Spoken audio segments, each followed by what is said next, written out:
Okay, so here's the Sig P 226 BB pistol. This is a spring piston BB gun here, which means you slide this back and it sets tension to a spring, and then it's got an air chamber in here. The magazine for this is loaded right in here by pulling this back and shaking, and then you get the BBs coming down, and then you make sure that this goes back up, and then it's got a reservoir, and what happens with that reservoir there is you can put maybe 50 or 100 BBs in there, so that you don't have to pull out the magazine, because you got BBs along in here, and then every time you shake it you get more BBs here.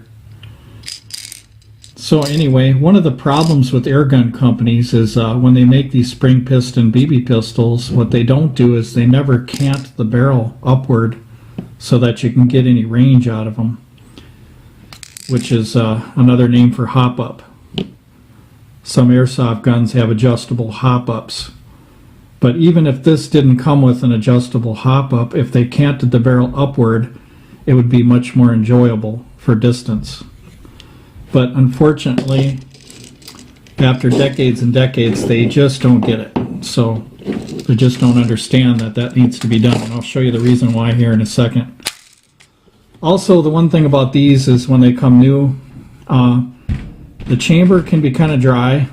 So typically what I'll do is I'll unload the gun and I'll take some of this silicone spray here, airsoft silicone spray or whatever, and what I'll do is I'll put it down in the barrel, and what you don't see inside here is there's a chamber, and this will reach into the chamber and just give it one quick squirt, and what that'll do is that'll lubricate that chamber if it's dry, so that when the piston comes forward, the seal will grab as much air as possible. So the velocity on this one, of course, all air guns have velocities that might be a little bit exaggerated. This one's rated at 200 FPS. I clocked this one after lubing it up really good and firing probably 30-40 shots to clear the oil. I clocked this one at about 175 FPS. Out of the box it was 148, so this was a great improvement on the velocity. However, it didn't affect the trajectory much.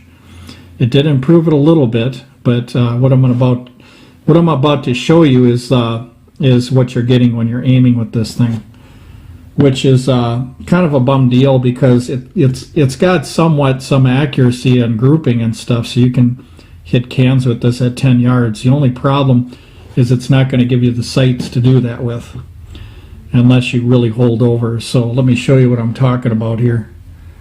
So if they can fix that, I think that'd be a big improvement. It's not too much to consider when making a spring piston BB gun. It wouldn't cost that much for the engineers to test these things and put a canted barrel in it. You know, so the barrel, instead of the barrel looking like this, it'll have a little cant upward. So let me show you the groups here and the aim points, and then I'll show you the improvement when it was 175 feet per second. It didn't make much improvement, but a little bit. So what we did is I went 3 yards, and what I did is I put the sights just like that, aiming at that green dot right there. And at 3 yards, I had a 3.5 inch drop. So right away at 3 yards, you got a 3.5 inch drop. And then at 5 yards, you got a 4.5 inch drop. And what I did is I measured right in the middle here of the grouping. And you can see the grouping is going to be okay. I mean, for a pop can or something like that. So that's not really a problem. The problem is the barrel is, you know, as soon as the BB comes out, it just drops straight down.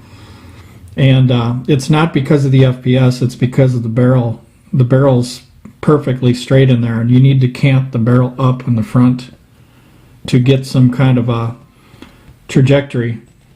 So anyway, let me show you, this is 5 yards right here, 4.5 inch drop. So I took it out to 7 yards. This is indoors, by the way. And at 7 yards, I was aiming at that green dot right there, and I hit down here, 8 inch drop at 7 yards. Terrible, but if you look at the grouping here, you can still hit a pop can with four or five of them shots at 7 yards. So if they had made this right, they would have made it zero out at 10 yards. If it zeroed out at 10 yards with BBs, you could have fun with it shooting cans. But you can't even really shoot a can at 7 yards unless you have a lot of holdover. I'll show you what that looks like here. So there you go. So you'd have to aim here to hit here at 7 yards, which is a very, very short distance. So you think they would get it. You think they would understand and test these things, but I realize they're only 20 bucks, but hey, you know, if I was in charge of the, you know, the engineering of products and stuff, I'd say, hey, let's test these out. Let's give them, you know, a canted barrel so people can have fun out to 10 yards or whatever.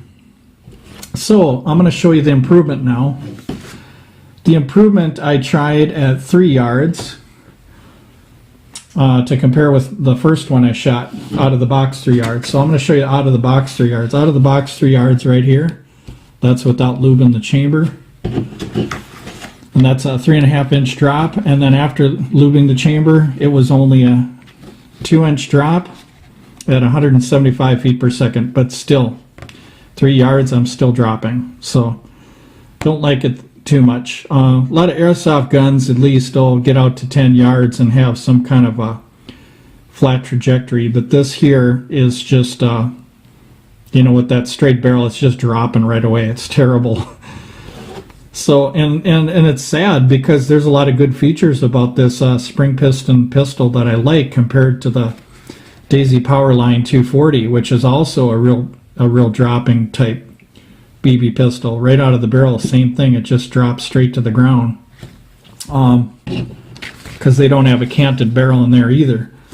So let me show you what I'm talking about here. With this Sig now, the trigger pull on this thing is really neat. It's got kind of like a really soft first stage, and then the second stage it goes, and it really doesn't take much at all. So it's got a nice trigger for a spring piston BB pistol compared to like the Daisy Powerline 240. The only problem is I wish they would get just one thing right. Cant that barrel a little bit. Just cant it a little bit, you know, so that it goes up in the air, so that you could get out to 10 yards with this thing. So 175 feet per second can get out to 10 yards. It's just that they got to cant the barrel a little bit. So once again, if you buy any spring-powered BB pistols, they're kind of like airsoft guns. So you want to make sure you shoot some of this in that chamber. And you just stick it right through the barrel here. Right up in there, and there's a little nozzle in there where the chamber is, and you just squirt it one time. That's what I did to get 175 feet per second instead of 148. So I did a 10-shot group, or no, a 10-shot string through the Crony. It was 148, and then I did a 10-shot string spraying one squirt of this in it just one time, like that. It was 175 for a 10-shot string. So it would be, you know, this would be a sweet little shooter if they would just cant the barrel upward in the front here. So I don't know, people at Sig or whoever's responsible for these, if they could just cant the barrel up a little bit, that would be so sweet, because at least you could say I got a $20 pistol, you know, BB pistol that can hit cans at 10 yards, and that would be wonderful for 20 bucks, you know. So yeah, $20 isn't a lot of money, but hey, if you can hit a pop can at 10 yards, I think that's fine. But let me show you something here too with the magazine. Generally, when you pull out the magazine, you'll lose like 2 BBs usually will fall out, but no big deal. I wanted to show you something with the magazine here. On a lot of magazines, sometimes you'll have a double feed. That's where you shoot 2 BBs at the same time. And I haven't had any problems with this one, but what you want to look for is right in there. You want to look where that seam is. See how that seam is a little wide there? On most magazines, there's a little screw where you can adjust it right here. And if you can't adjust it, sometimes you might want to glue it right in this area or something to keep it from spreading out.